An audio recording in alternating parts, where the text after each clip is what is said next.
nous vivons en état d'infobésité, puisque le volume de données disponibles dans le monde double tous les 2 ans. On en a parlé ce matin.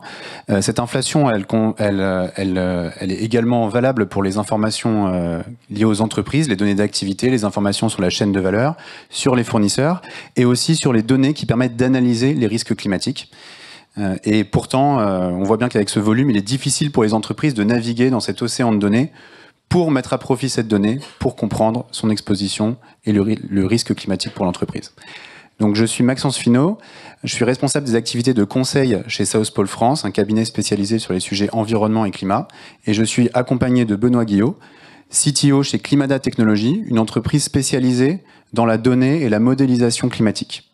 Et aujourd'hui, sur les 15 minutes qui viennent, on va vous parler de la façon dont notre partenariat permet de mieux adresser le sujet des risques climatiques et en particulier le sujet des risques physiques. Avant de commencer, rapide définition des termes, on en a parlé ce matin. Les risques climatiques, ils sont catégorisés en 2 grandes familles. La première, c'est celle des risques physiques, qui est la famille la plus intuitive, en quelque sorte, au sens où ces risques se matérialisent à mesure que le dérèglement climatique s'accentue. Donc, c'est-à-dire plus d'inondations, plus de vagues de chaleur en fréquence et en intensité. Et donc ça va venir poser des problèmes aux entreprises très concrets à toutes les étapes de la chaîne de valeur. La deuxième grande famille, ce sont les risques de transition. Les risques de transition sont un peu moins intuitifs puisqu'ils se manifestent particulièrement à mesure que la société se mobilise pour lutter contre le réchauffement climatique. Donc ça veut dire que dans cette action, le monde change, le monde va vers une économie bas carbone, les règles politiques, les règles la façon dont le marché fonctionne, les attentes des consommateurs, le pôle réglementaire évolue, et donc tout ce contexte pose des nouvelles contraintes pour les entreprises. Aujourd'hui, on va se concentrer principalement sur les risques physiques, et je vous propose de prendre un exemple pour montrer comment ces risques peuvent impacter la chaîne de valeur d'une entreprise. Ici, on prend l'exemple d'un fabricant de vêtements qui a une empreinte mondiale. Et donc, si on regarde la chaîne de valeur, on a évidemment tout d'abord la chaîne d'approvisionnement. Et donc, on peut imaginer ici que pour ce fabricant de vêtements, des risques physiques importants, comme par exemple des sécheresses qui peuvent augmenter en intensité et en fréquence au Pakistan ou en Inde, ou alors des modifications dans les patterns des précipitations en Amérique du Sud peuvent impacter notamment les rendements des cultures, par exemple de coton. Une fois qu'on a ces matières premières, elles sont ensuite transformées dans les usines. Ici, on peut imaginer que des canicules vont augmenter en fréquence et en intensité, par exemple en Chine, ce qui peut affecter la santé des travailleurs, pousser l'entreprise à devoir aménager les horaires de travail, par exemple. On a aussi des cas de cyclones et d'inondations qui vont venir mettre à mal le fonctionnement des usines et l'infrastructure directement en Asie du Sud-Est. Et une fois que ces produits sont manufacturés, il faut évidemment les transporter vers leur point de distribution. Alors, on a l'exemple de chutes de neige qui peuvent poser des problèmes pour le transport routier, mais vous vous souvenez peut-être de l'année dernière, le canal de Panama qui avait été touché par une sécheresse chronique. C'est environ 5% du fret maritime mondial et on a vu une baisse du passage de bateaux dans le canal de 30% sur l'année. Donc on voit que ces risques physiques, ils seront très concrets. Ils touchent l'entreprise dans les opérations, dans leurs opérations, mais aussi dans la chaîne de valeur.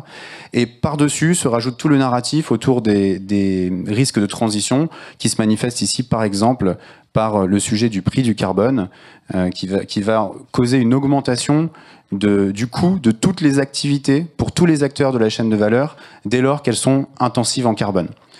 Ce qui augmente le coût global de l'activité et le risque qui pèse sur les entreprises. Donc là, on a vu comment ça se manifeste de façon pratique. Et donc, on commence à comprendre pourquoi c'est important d'évaluer correctement les risques climatiques.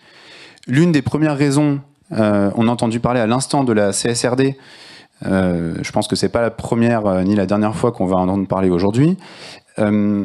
Évidemment, il y a une demande de plus en plus claire de l'ensemble des acteurs réglementaires, pas que en Europe, pour toutes les entreprises, d'identifier, de quantifier, de mesurer les risques climatiques. Donc déjà, se mettre en conformité. Deux, et ça va ensemble, c'est aussi une manière de répondre aux attentes des parties prenantes, que ce soit vos employés qui espèrent que vous preniez ces éléments en compte, mais aussi vos clients qui vont essayer de se sourcer de plus en plus vers des entreprises qui analysent les risques physiques et les risques de transition et qui donc assurent la pérennité de leur activité. Et aussi bien sûr vos investisseurs, les banques, qui veulent également s'assurer de la pérennité de vos activités et qui vont vous demander de plus en plus d'informations sur ces risques climatiques. Alors pourquoi? On a compris juste avant déjà l'impact du risque, c'est-à-dire améliorer la résilience de l'entreprise face à ces risques, s'en prémunir, pouvoir à l'avance s'assurer qu'on sera résilient, capable de s'en remettre, capable d'y faire face, et donc rester pertinent demain. Et pour rester pertinent, il y a également le volet opportunité. Plus on s'y prend tôt, plus on comprend qu'on peut par exemple investir dans des produits, des services bas carbone qui vont nous donner un avantage concurrentiel, ou alors profiter au sens littéral de vent favorable pour mettre en place des énergies renouvelables dans son mix énergétique. On vous propose donc de jeter un œil à la démarche que nous mettons en place avec Climata Technologies pour aider les entreprises à identifier et analyser les risques climatiques.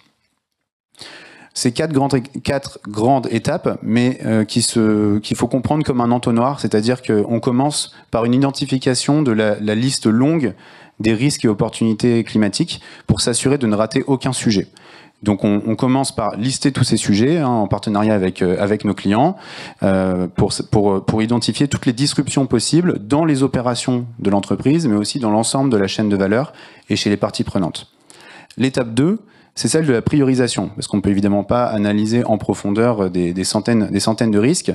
Donc on fait ce qu'on appelle des analyses de scénarios. On va regarder des scénarios du mieux, des scénarios net zéro en 2050 par exemple, ou des scénarios du pire, des scénarios avec des hausses de degrés de 4 degrés à horizon 2100, pour voir comment les différents risques évoluent en matérialité, donc en magnitude, en probabilité, dans le temps pour l'entreprise. Une fois qu'on a identifié les risques et opportunités qui sont les plus importants, les plus matériels, on va rentrer dans le jeu le plus intéressant, mais aussi le plus difficile, qui est celui de la quantification financière, et de comprendre quel serait le coût de ces risques s'ils venaient à se matérialiser pour l'entreprise. Et enfin, face à ça, mieux gérer ces risques, c'est donc prévoir en avance les actions qu'on peut mettre en face, également leur donner un coût, afin de comparer le coût de l'inaction et le coût de l'action. On l'a vu tout à l'heure, le coût de l'inaction est toujours supérieur au coût de l'action. Et donc sur ce processus, un des problèmes récurrents, c'est comment on gère la donnée, à la fois la donnée disponible et indisponible sur la chaîne de valeur, et aussi les données climatiques et comment on s'en sert pour notamment quantifier ces risques. Et donc c'est là que South Pole et Climata Technologies mettent leurs expertises ensemble. Donc South Pole avec notre expertise méthodologique et avec notre expertise sectorielle, et Climata Technologies sur tout l'aspect data et modélisation. Et c'est de ça dont on va parler maintenant, sur en particulier 3 défis qu'on rencontre très régulièrement avec les entreprises. Le premier défi ici, c'est d'avoir un volume excessif de données primaires à traiter. Par données primaires, on entend les données sur la chaîne de valeur, le nombre de sites à disposition, etc. Il existe des solutions digitales qui permettent de traiter ces données en masse. Climata Technologies et South Pole en proposent. Ça permet d'uploader ces informations et d'avoir directement des résultats grâce à des modèles climatiques qui sont déjà en place et déjà paramétrés. Le deuxième défi, qui est le défi inverse, c'est lorsqu'on n'a pas assez de données pour mener cette analyse. Et je vais laisser la parole à Benoît pour vous en parler. Oui, alors dans le cas de pas assez de données pour l'analyse, on peut procéder à de la modélisation intelligente. Par exemple, dans le cas de la chaîne d'approvisionnement, on peut utiliser des modèles input-output qui nous donnent les flux d'échange entre les pays par secteur. Et donc, on peut modéliser par exemple l'impact des cyclones à Taïwan et regarder comment cela affecte les importations de superconducteurs en France, pour donner un exemple concret. Et ça, c'est quand on n'a pas de détails, pas assez de détails vraiment sur sa chaîne d'approvisionnement. Et du coup, on fait une simplification avec cette modélisation intelligente. Le troisième défi, c'est lorsque les données primaires sont disponibles, mais les risques sont difficiles à quantifier. Et là, on va vous parler d'une étude de cas d'une entreprise de technologie active en Chine, ou du moins où sa chaîne de production est en Chine. On va regarder les inondations fluviales. Et en général, on fait ça en 4 étapes. La première étape, c'est l'exposition. On regarde quelle est l'exposition de l'entreprise en fonction de ses emplacements, de ses propres sites, mais aussi des sites au sein de sa chaîne de valeur. La deuxième étape, c'est regarder les aléas. Donc dans ce cas-là, comment les inondations fluviales pourraient évoluer sous différents scénarios climatiques au site qu'on a détecté dans la première étape. En troisième, on va se concentrer sur la vulnérabilité et regarder comment les inondations vont affecter les installations des fournisseurs en Chine et comment cela pourrait finalement impacter l'entreprise. Et dans la dernière étape, l'impact, c'est vraiment combiner les 3 premières étapes pour quantifier les perturbations financières et liées à la chaîne d'approvisionnement que l'entreprise pourrait subir. Donc, pour la partie exposition, c'est vraiment un travail fait en collaboration avec le client pour déterminer quels sont les sites, quels sont les fournisseurs, où est-ce qu'il y a des endroits tels que, par exemple, les sites des fournisseurs de différents composants, les sièges de ces fournisseurs, des centres logistiques, sites d'inventaire, etc. Dans ce cas d'étude, on a analysé 1075 emplacements, répartis en Chine, comme vous pouvez le voir sur la carte ici. Beaucoup de fournisseurs et leurs sièges, mais aussi des sites d'inventaire et différents types d'installations d'usines, etc. Ensuite, pour la partie aléa, nous regardons les projections d'inondations fluviales. Et c'est là que l'expertise est très importante pour identifier les meilleures données pour le cas. On essaie toujours d'utiliser un maximum les données open source, donc les modèles qui sont utilisés par le GIEC, etc. Et puis là, dans ce cas-là, par exemple, des projections d'inondations provenant du projet d'intercomparaison des modèles d'impact intersectoriels, EasyMIP. Ces projections qui sont à une résolution, un niveau de granularité relativement bas, de 5 km, et à Climata Technologies, on utilise la topographie et d'autres informations pour affiner la granularité et obtenir des projections d'inondation à une résolution de 90 mètres. Et ensuite, on analyse les sites et on a trouvé, par exemple, dans ce cas-là, que 58% des emplacements sont exposés à plus de 20 cm d'inondation fluviale d'ici à 2050. Ça, c'est pour le scénario pessimiste de plus 4 degrés de réchauffement global en 2100. Mais là, on regarde en 2050 pour une crue centenale. Ensuite, au niveau des impacts, ça dépend toujours du secteur, du domaine. Dans ce cas-là, on a regardé 2 types d'impacts, l'arrêt des installations et les dégâts au stock. Et donc, pour l'arrêt des installations, pour résumer brièvement, on combine la partie aléa, qui est la hauteur d'inondation projetée et la fraction inondée, avec ensuite des coefficients de dommages qui nous disent en fonction de ces paramètres quels vont être les dommages sur l'infrastructure, ou dans ce cas-là l'infrastructure, les usines, etc.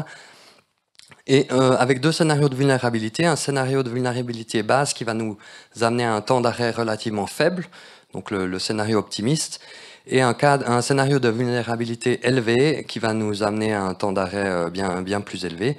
On voit ici en bas à gauche, dans ces 2 scénarios, en 2030 et 2050, le temps d'arrêt moyen des installations, des usines, etc., pour une crue de 50 ans et centenale. On voit que ça augmente significativement en 2050. Et ce qui est important de noter ici, c'est que c'est le temps d'arrêt moyen. Donc certaines usines ou installations auront des temps d'arrêt encore bien plus élevés. La deuxième catégorie d'impact qu'on a analysé dans ce cas-là, c'est les dégâts sur l'inventaire, en analysant l'impact annuel moyen sur les stocks endommagés. De nouveau, la partie aléa avec la hauteur d'inondation et la fraction inondée, puis le coefficient de dommage. Et ensuite, on prend en compte la valeur annuelle de l'inventaire, et selon si on estime de nouveau 2 scénarios, un scénario où on estime qu'une inondation va causer un jour d'inventaire perdu, ou un scénario plus pessimiste, un mois entier d'inventaire perdu, on peut quantifier la perte annuelle moyenne qui, selon le scénario, va aller dans ce cas-là, pour 15% des emplacements, 155 000 à environ 7 millions de dollars par année en moyenne. Il y aura plein d'années avec absolument zéro et des années avec des dégâts beaucoup plus élevés. Et ensuite, bien sûr, on combine les impacts, les différents impacts. Ici, on en a analysé 2, mais on peut les combiner pour avoir un impact total. Alors chaque client est différent, on essaie toujours de s'adapter, de trouver les risques les plus pertinents pour le client, etc.